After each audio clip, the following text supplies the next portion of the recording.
À moins que vous viviez dans une grotte, vous avez sûrement déjà entendu parler des crypto-monnaies. La plus connue étant le Bitcoin, mais c'est loin d'être la seule. Ils permettent d'effectuer des transactions sans avoir à utiliser de la monnaie fiduciaire. Mais cette popularité, elle est plutôt relative, notamment en raison de leur fonctionnement qui reste encore un peu flou pour plusieurs personnes. Dans cette vidéo, nous parlerons de qu'est-ce que c'est une crypto-monnaie et également de leur fonctionnement pour vous aider à mieux comprendre. Bonjour à tous, ici Giovanni, j'espère que vous allez bien. Mais donc, qu'est-ce que c'est une crypto-monnaie?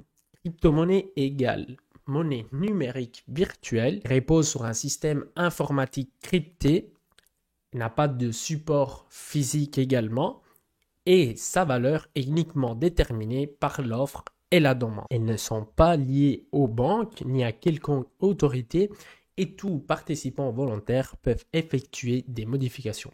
Et c'est ce qu'on appelle un réseau ouvert. C'est qu'il les met théoriquement à l'abri de toute ingérence ou manipulation gouvernementale. Ils sont caractérisés par l'irréversibilité, donc une fois la transaction faite, on ne peut plus revenir en arrière, la confidentialité, car chaque transaction reste anonyme, la vitesse, généralement les transactions prennent quelques secondes, quelques minutes ou peut-être quelques heures, ça dépend de la crypto-monnaie qu'on utilise, mais généralement ça ne prend pas des journées comme avec des virements bancaires. Par exemple, dans le cas de Bitcoin, ça va prendre 10 ou 15 minutes. Par contre, avec Ethereum, normalement, c'est inférieur à 20 secondes. Une portée mondiale, donc n'importe qui, n'importe où peut faire une transaction même de l'autre côté de la Terre et ça prendra le même temps que ça prend si il était juste à côté ou dans le même pays. La sécurité de la part de la blockchain que nous allons voir un peu plus loin et l'absence de restrictions. Donc on peut envoyer une transaction même de 10 millions d'euros ou 1 million d'euros d'un coup sans que personne n'y s'y oppose ou qui ne vous demande quoi que ce soit.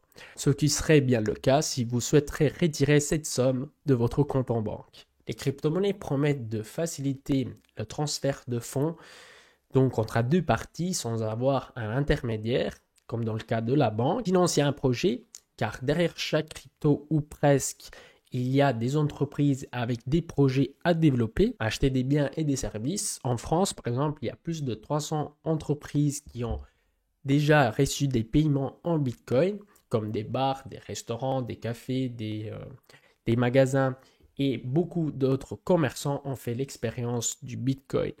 Il n'y a pas donc de restriction pour les produits qu'on peut échanger avec cette crypto-monnaie. En Belgique, vous pouvez de la même manière acheter sur plusieurs plateformes avec du Bitcoin. Il suffit juste de trouver les magasins, les boutiques qui acceptent cette crypto-monnaie.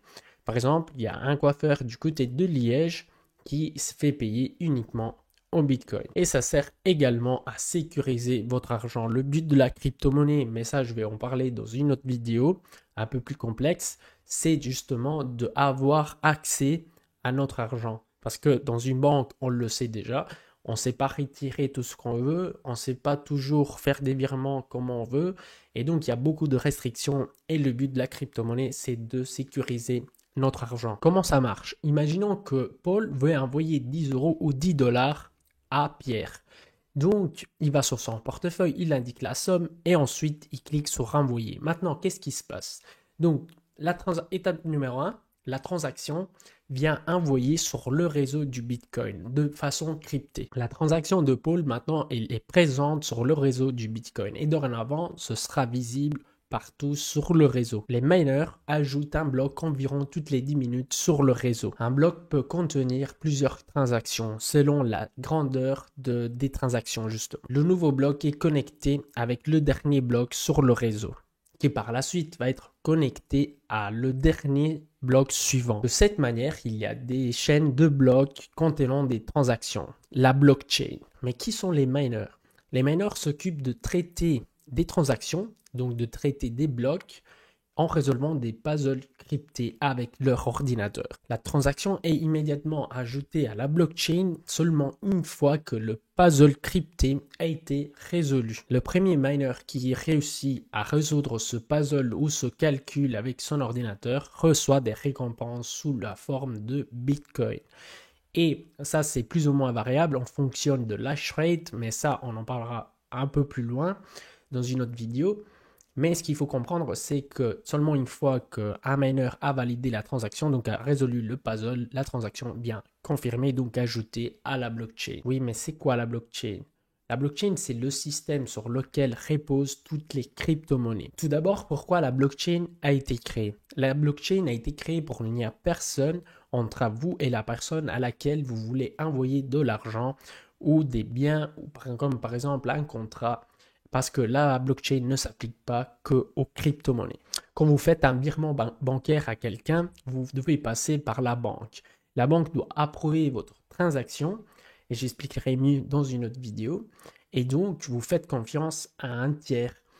Et la blockchain, tout simplement, enlève ce tiers, et donc de manière sécurisée, enlève ce tiers, et donc il n'y a personne, on réduit les frais, et on a plus de privatisation, car les transactions sont stockées sous forme de chiffres par des milliers de serveurs différents en simultané, créant des blocs, et chaque bloc contient un certain nombre de transactions, et le tout sécurisé par la cryptographie. Plus précisément par ce qu'on appelle le minage, qui est un processus au cours duquel toutes les transactions, comme je vous ai dit tantôt, ont été mathématiquement vérifiées.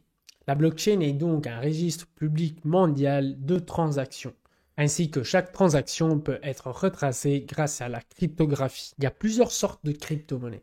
Il y a les cryptos comme le Bitcoin, que leur but c'est d'échanger de la valeur, donc comme le fait une monnaie traditionnelle. Il y a les cryptos, on va dire start-up, donc derrière il y a une entreprise et donc leur but ce n'est pas d'échanger de la valeur, mais c'est juste de se développer grâce à la blockchain. À ce moment-là, vous pouvez les considérer un petit peu comme des actions car derrière il y a des projets, donc c'est tout à fait, on va dire la même chose que si vous investissez sur une action Amazon. Donc vous investissez dans l'entreprise en espérant que le projet grandit et donc que l'action prend de la valeur. Et ensuite, il y a les stablecoins, donc ce sont des monnaies stables, des crypto-monnaies stables qui sont liées à la valeur du dollar, de l'euro, selon le type de crypto-monnaie. Par exemple, il y a le USDT qui est lié au dollar et donc sa valeur reste $1 tout le temps. Mais il profite aussi de la cryptographie. Et n'hésite pas à laisser un commentaire en me disant ce que tu voudrais connaître, si tu veux que je fasse par exemple une vidéo sur la blockchain un peu plus détaillée. Et abonne-toi à la chaîne pour ne jamais perdre même pas une vidéo. Salut et à la prochaine.